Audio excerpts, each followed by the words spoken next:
Welcome to our webinar on ESD, Transforming Electronics with ESD Materials, and the new Loctite IND 3380. Good morning and afternoon to everybody, and thank you for either getting up early or staying a little bit late to join us. I'll start off with some introductions. My name is Sam Bale. I'm the Director of Sales at our Loctite 3D Printing Division here in Northern California, and with me is our Senior Applications Engineer, Brian Martin, also located here in Northern California at our company headquarters. So what we're going to do is we're going to go through a presentation in a few moments to give you some insights around ESD technology and our product. And then, of course, we will be happy to answer any questions. Please, a little bit of housekeeping. So obviously everybody's on mute. So feel free to enter your questions into the meeting chat. And then at the end of the presentation, we'll address those questions for you. And we'll also show you how to access some of the technical information that we're going to provide to you throughout this presentation. All right, let's get started, Brian. All right. Share.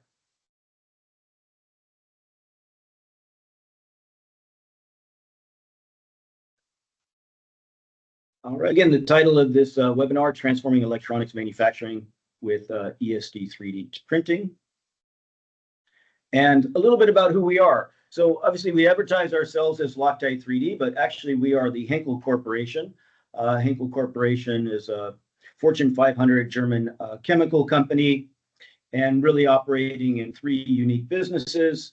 What you'll see is there's a large consumer business in beauty and laundry care and some of the famous brands that you may be aware of.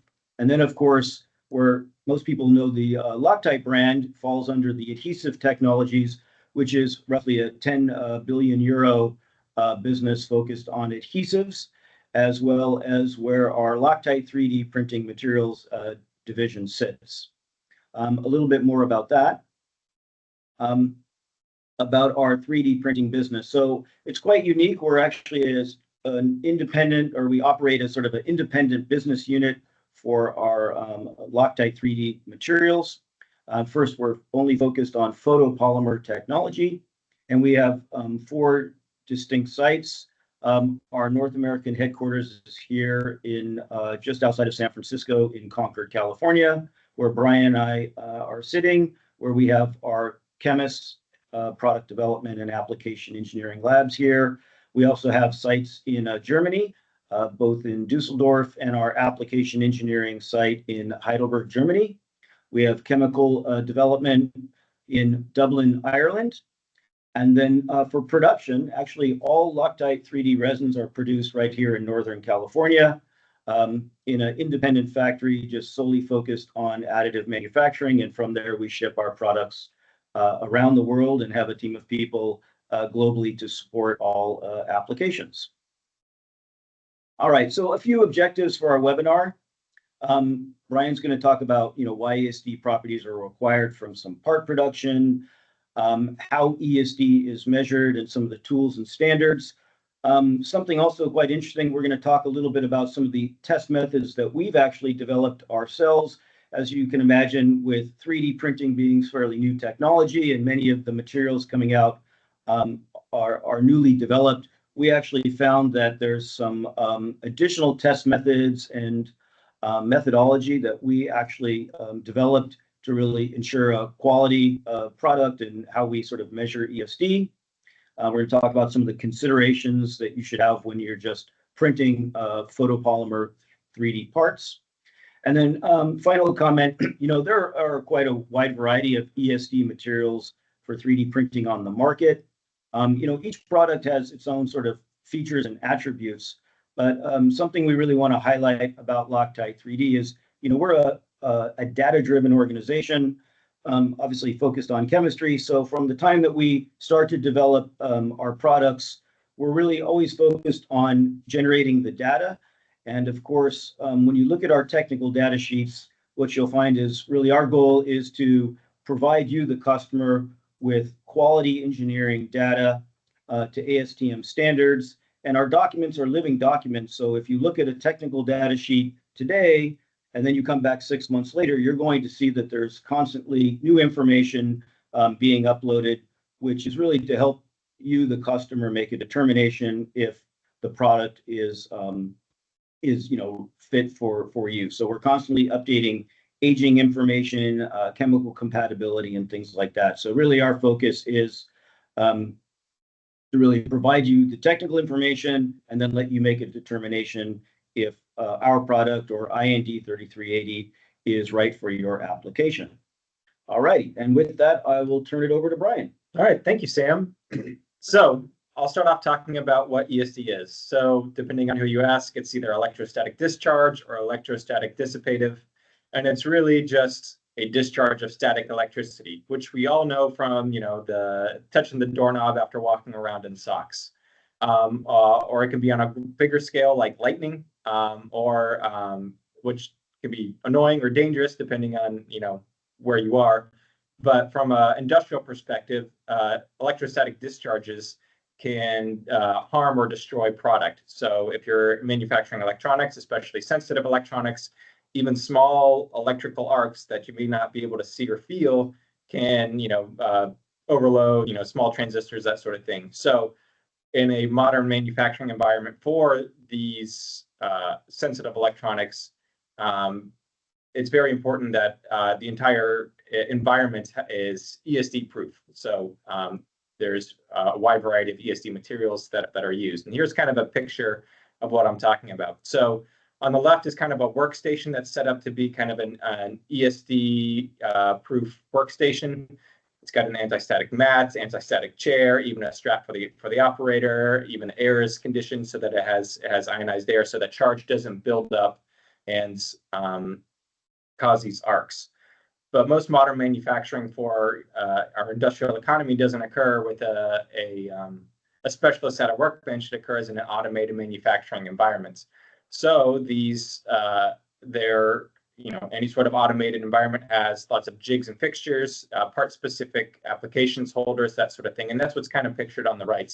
Is you can see all the chips in this tray, and a JDEC tray, and that tray needs to have ESD properties, so that charge doesn't build up and arc and damage that product. And typically for a manufacturing environment, this is essentially custom fixturing, and it would need to be machined or molded, and that can be expensive, that can be slow. And we'd like to argue that with the combination of additive manufacturing and an ESD capable material, that you can produce this faster and cheaper than you would be able to otherwise, enabling your manufacturing process. And so what are ESD properties? There's many standards out there. We're referencing the one on the screen, but essentially an item can be said to have ESD properties if the surface resistivity is between 10 to the 4th and 10 to the 11th ohms, or sometimes called ohms per square for surface resistivity. And the way we measure it in our lab, just for scientific accuracy, is we use the unit pictured on the right, but that's not the only unit out there. And it's also important to note that when we're reporting these values, we're reporting the geometric mean rather than the arithmetic mean. And the reason why we do that is, as you look at the window for the ESD properties, 10 to the 4th to 10 to the 11th, that's 7 orders of magnitude. And it's not uncommon for a part to have, one area to have 10 to the 5th, or one area to have 10 to the 6th ohms for surface resistivity, which in a normal thing, that's an order of magnitude. That's a pretty big difference, but it's pretty typical for an ESD part. And so we use geometric mean, which is a better measure for these measurements where you can span a couple orders of magnitude. And I have an example pictured on the right. So let's say you have a part, you measure some feature of it 8 times, 7 out of the 8 times it comes in as 10, 1 out of 8 times it comes in as 10,000. If you took a standard arithmetic mean, which is what we're mostly familiar with it in terms of averages, you would get somewhere around 1,200, which doesn't really describe the 10, and it doesn't really describe the 10,000. But if you took a geometric mean, it comes in at 23.7, which is probably, intuitively of what we think of as the measurement for this part. It's much closer to that 10, and so it's a little bit more applicable for, these sorts of situations. So now I'm going to jump into resin 3D printing. So I think most of us are familiar with 3D printing at some sense. Probably the most common and approachable is the filament FDM style 3D printing.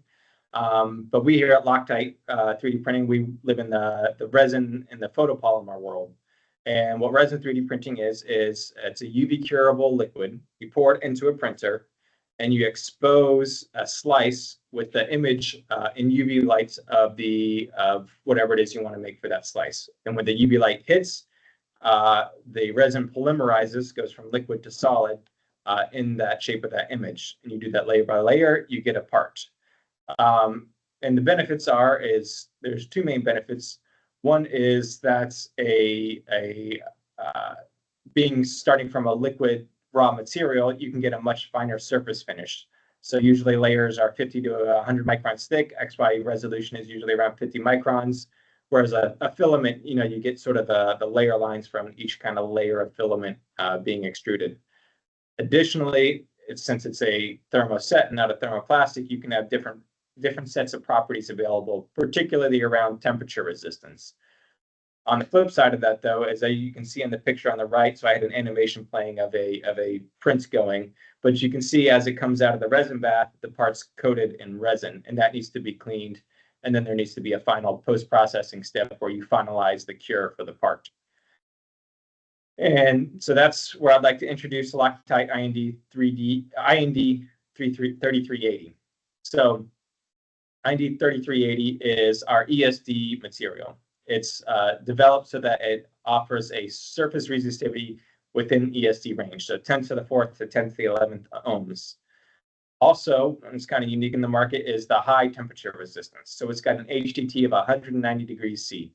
And so that makes it great for applications where you need temperature resistance. So things such as, wave solder or solder reflow, those sorts of applications. Anytime where you're trying to work on a PCB board and you need solder and therefore you need heat, this is going to withstand that heat much better than some of the alternatives. The flip side of that, though, to keep in mind is that with thermosets, the higher the HDT, sort of the lower elongation it breaks. So it's not quite as tough as some of our other materials. So it's something that you want to handle appropriately, as it's not going to be a rough and tumble parts. So I kind of mentioned earlier, after printing, the part needs to be cleaned and post-cured, and we call this a workflow process. Resin 3D printing, just like any 3D printing or anything else, is not a magic bullet. It is a manufacturing process, and all the variables need to be considered. And so since Loctite 3D is an open platform material provider, we try to have on hand what the market has on hand. So we have a variety of 3D printers, we have a variety of different washing media, and a variety of different post-cure chambers. So pictured at the top right are a couple of our 3D printers, not all of them, just a couple of our larger models. And then on the bottom right are two post-cure chambers that we have in our lab, but we have an entire shelving unit full of these post-cure chambers. And the reason why we do that is we want to make sure that you as the customer are getting a quality part. So we test it on a variety of platforms, a variety of workflows, so that we know that we're delivering a consistent part across a variety of options, manufacturing options. So we test them across different hardware, different ecosystems. We also test it in our QC manufacturing process. So it's we test each batch that goes out and make sure that it has ESD properties. Speaking of testing ESD properties, these are some of the kind of unique tools that we developed for this project. So ESD has been around for kind of a long time, but it's not really been applied to 3D printing a whole lot, and especially to resin 3D printing. And as anyone who's done 3D printing knows, there are some unique challenges, overhangs, bridges, underhangs. These all can be challenging parts for a printer to manufacture. And we wanted to make sure, again, that you as the customer are getting consistent and quality parts. So we developed these two tools pictured. One's kind of a kickstand shape, one's kind of an hourglass shape. We use them as a way to measure ESD properties and ensure that we're getting ESD properties all over the part. So whether it's a bridge or a 45 or at a vertical thing, but then also Z height. So anyone knows that Z heights properties can change with Z heights. We wanted to make sure that the top and the bottom were all consistent. Let's see what we have. There we go. And then here's some data. So, I we at Loctite 3D are a very data-driven organization. And so we develop these great tools, but what are the tools if you're not measuring them and collecting data? So I have here 3 different workflows. In the top table, I have sort of the 3 workflows described. So it's 3 different printers, the Stratasys Origin, Nexa Zip, and the Carbon M2. Kind of 2 different cleaning options, so different solvents, and then 3 different post cures, whether it's a broad spectrum bulb or an LED-based unit. And then lastly, a couple of different heat cure options. So that's kind of the full workflow from the printer to the heat cure. And then in the bottom, in the second table, these are the results. So we have the UV post cure, so the surface resistivity after UV post cure, and the surface resistivity after the heat cure. And as you can see, all the results are kind of squarely in the middle of the 10 to the 4th to 10 to the 11th ohms, meaning that all these parts are showing ESD properties, both in the UV post-cured and the heat post-cured, regardless of printer, regardless of workflow. And kind of zooming in on a little bit more specific of an example, I kind of mentioned Z heights earlier. We wanted to make sure that we're getting good properties at the bottom and the top of the part. So I have pictured here, this is the part that we use, the hourglass shaped part. We printed it, I'm just looking at one workflow now. So, you know, it's pictured here, the details are laid out, but I'm looking specifically at the top and the bottom. So if you can see in the picture, we have row A on the bottom, B is sort of at the lower 45, C is at the top 45, and then D is at the very top part. And we're measuring in the little rectangles that are on the part. And so what we did was we took the geometric mean of the measurements at each one of those levels. So all the A's, average or geometric means, all the B's, geometric means, C's, geometric means, so on. And we measured the surface resistivity at each of those heights. And as you can see in the table at the bottom, we measured it at green, which that was for our own data, but you know, you as a customer should be really working with fully post-processed parts, but then also with the UV post-cure and then the additional heat cure. And you can see that not only are all the measurements within ESD range, so between 10 to the 4th and 10 to the 11th, but they are also consistent with each other. So, you know, if you look at the last column, for example, the bottom is 4 times 10 to the 5th, and the top is 5 times 10 to the 5th. That's a pretty good spread for ESD properties, and they're very similar. So you're getting consistent properties across the height of the part, regardless of geometry and height. But ESD properties aren't the only thing in the world. I also want to talk about thermal and mechanical properties. So again, looking at, I think, the same workflow as the previous slide,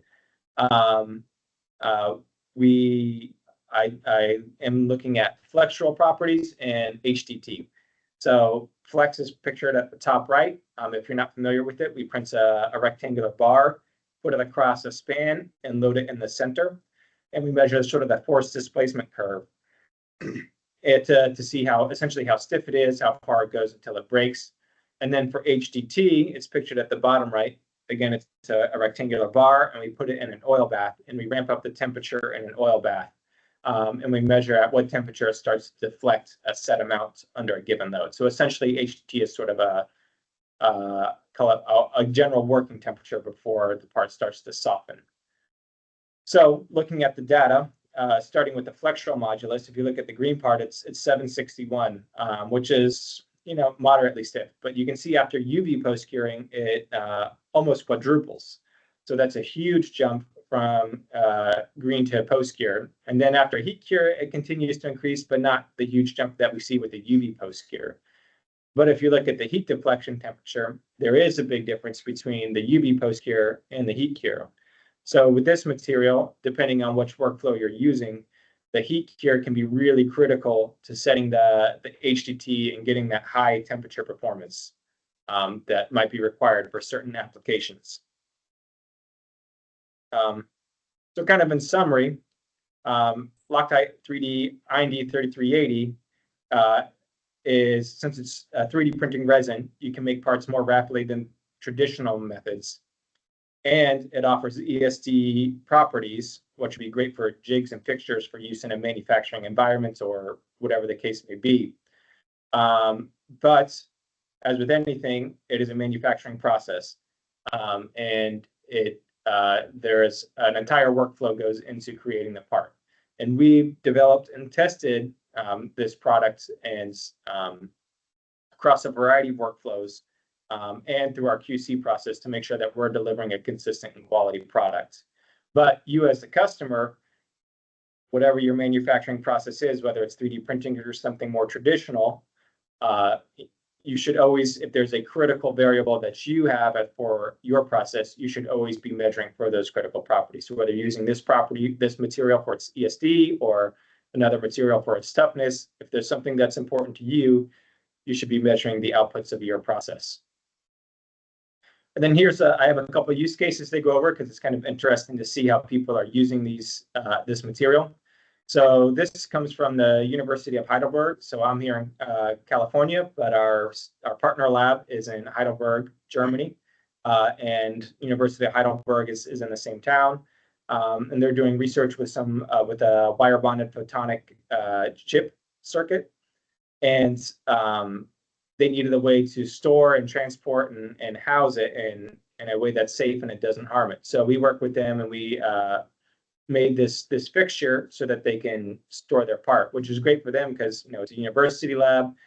They maybe don't have the resources to be going out and getting these custom machine fixtures. So it enabled them to have a low volume production run of these fixtures to safely store whatever it is they're doing research on. Here's another example from Additive Innovators. This is a kind of a neat application, something we didn't think about, but it's a great application for it. So we have, they had a customer that needs to go out and do some maintenance on some electrical boxes. And they wanted to make sure that the electrical energy is dissipated from the contacts. And there's an OEM part for that, but it had low inventory and long lead times, and it was expensive. And so this is a great use case for additive manufacturing, filling in and shoring up supply lines. They were able to custom print this part that can discharge the electrical boxes, allows the workers to continue to do their job safely without having to wait for whatever issue is going on in their supply chain. So kind of a unique case. We didn't foresee this one, but I think it's a really cool application. And then another application, this is just kind of some demo pictures, not actual parts, but we do have customers that are doing this. Is reflow soldering, wave soldering, that sort of thing. Excuse me. Again, kind of going back to what I said in another slide, because this has a higher temperature resistance than other products, it's a good application for anything where you're working on a PCB board and you need to solder something and you need something that will withstand the heat from that process. So we have customers that are using this in wave soldering applications and that sort of stuff, or reworking PCB boards, but we just couldn't share it for confidentiality reasons. And this is kind of finishing up. Pictured on the left is what you would get if you actually bought it. It's a bottle of liquid resin. If you're not familiar with resin 3D printing, that's the material, and then you pour it into the printer. But the resin isn't the only thing that we're selling, so to speak. It's important that we back up our product with data. And so for that, I'd like to refer you to our TDS, which we have a screenshot of it pictured on the right. But all of our technical data we publish on our TDS.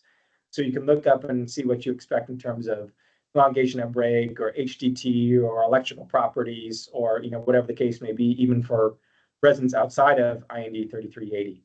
So it's all on our website, loctiteam.com, and you can look up our TDSs, and I'd encourage you to look into that if you have further questions. But I'd also like to point you guys at our white paper that we just published yesterday. You can access it through the QR code on the right, or you can go to the 3D printing industry website, and they have an article about it, and in the article is a link to the white paper. But the white paper kind of dives into a little bit more technical detail with some of the stuff that I talked about today. So kind of looking at some of the workflows, differences in Z heights, differences in handling of the part, that sort of thing. And so it's laid out in a little bit more scientific format. All the data is there. So if you really want to dive in and get technical, I'd like to refer you to that. And that kind of concludes the technical portion. And so Sam, I'll turn it back to you. Yeah, and just as a follow-up, we'll be at the Rapid TCT trade event next week in Los Angeles, California. So please, if you're at the event, come on by. We can showcase the ESD resin or any of our other photopolymer resins, including a new product we'll be launching, which is an autoclave sterilizable medical device material. As Brian mentioned, all of our technical information is available at our website, which is loctitam.com.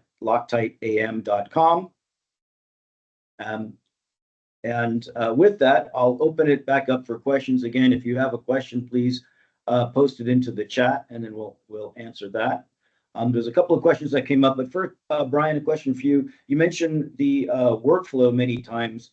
Could you just elaborate a little bit more on what the process that we employ in our labs in terms of workflow and validated workflow, and what does that actually mean for the customers? Yeah, sure.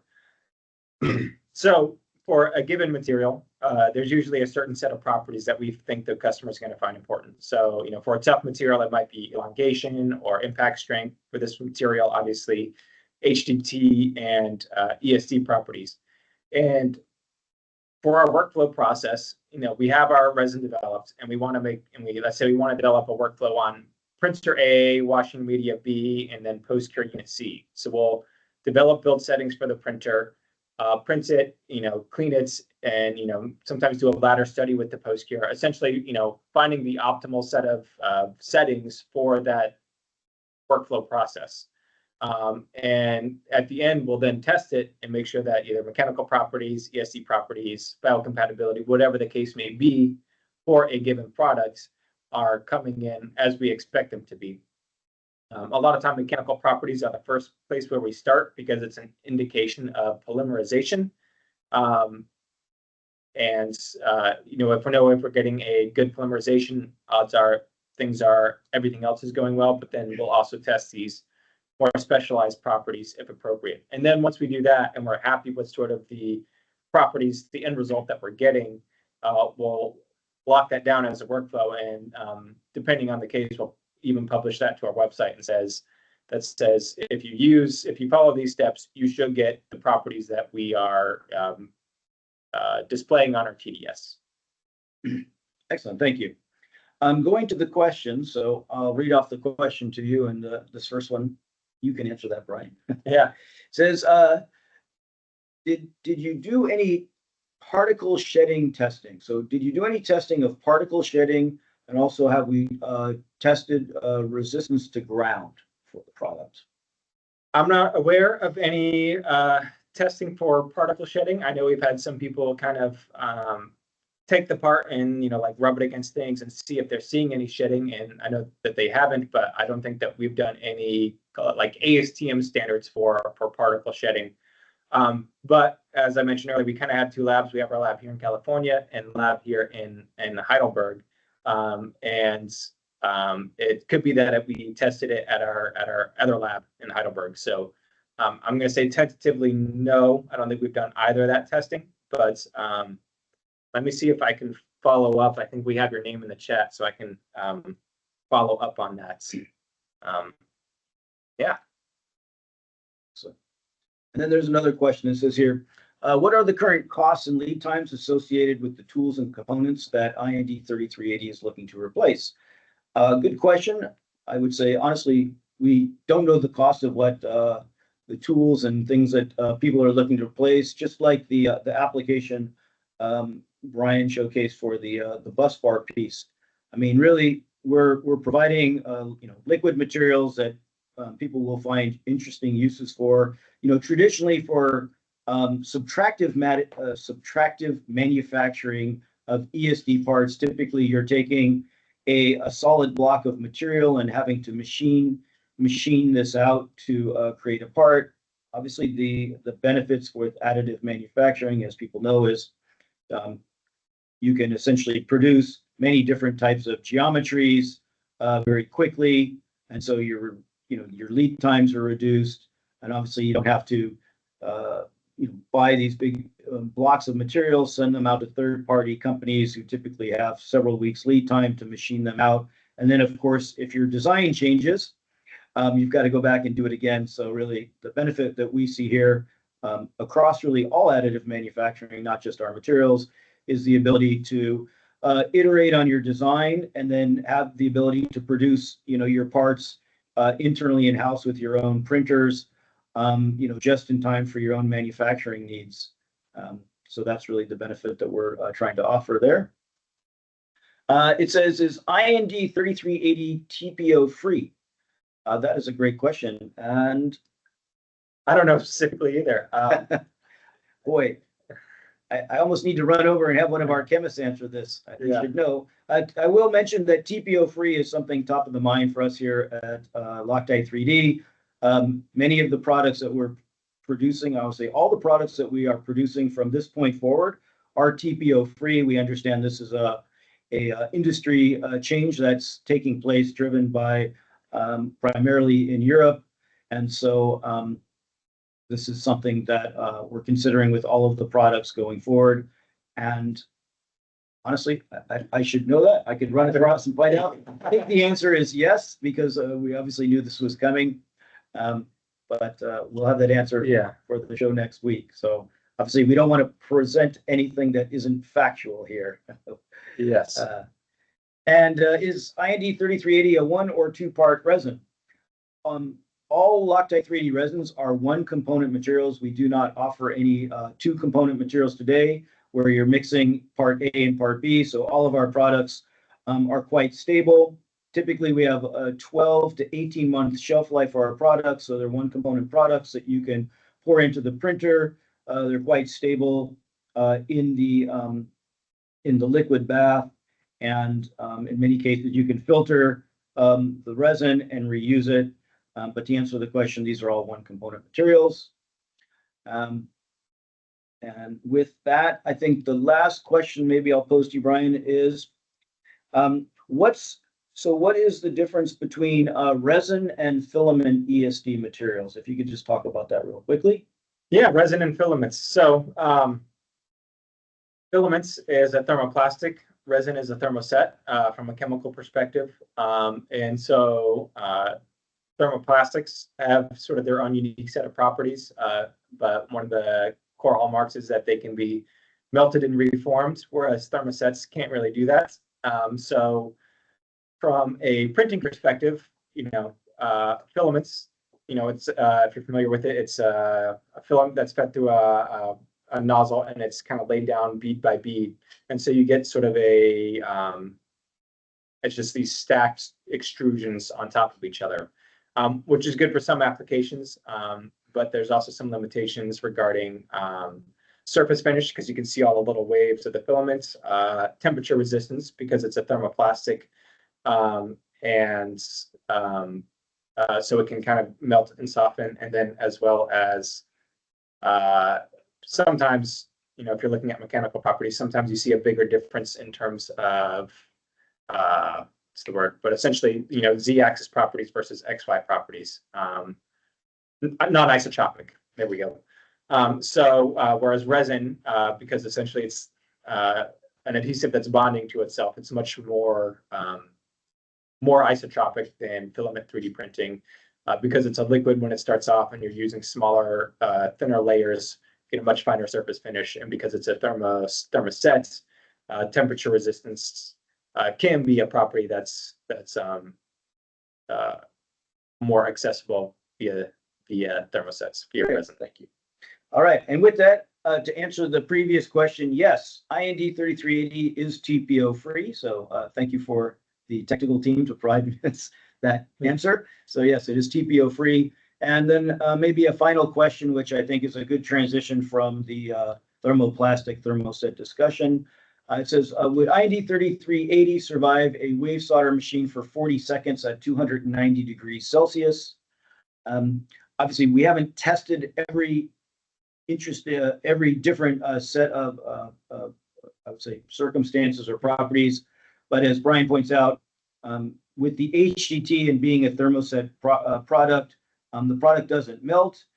Usually higher temperatures for short durations of time, many thermoset chemistries actually do quite well. The question would ultimately be, if you're looking, if the part has some geometric tolerances that might move or shift during that much higher thermal transition. So that would be something you would need to test for, but the product would not melt or burn at that temperature for such a short duration. And especially also, as you mentioned, there's no load on the part. So therefore, under a static situation, the product should perform quite well for you. But as we say, test each situation. Yeah, test each situation. Might also have to dial in sort of the design of the part, like Sam said, so that there's, minimizing thermal stresses, that sort of thing. It'll survive, but it sort of depends on, you'll have to test it and make sure that it does what you need it to do. Yeah. All right. So I think with that, we'll wrap things up. We finished a bit early, but thank you so much for taking the time to join us at this webinar. Again, the white paper and the technical data sheets are available on our website, LoctiteAM.com. And if you happen to be at the Rapid TCT show next week, please stop by and we're happy to speak to you about any application. So have a great day. Thank you. Thanks, everyone.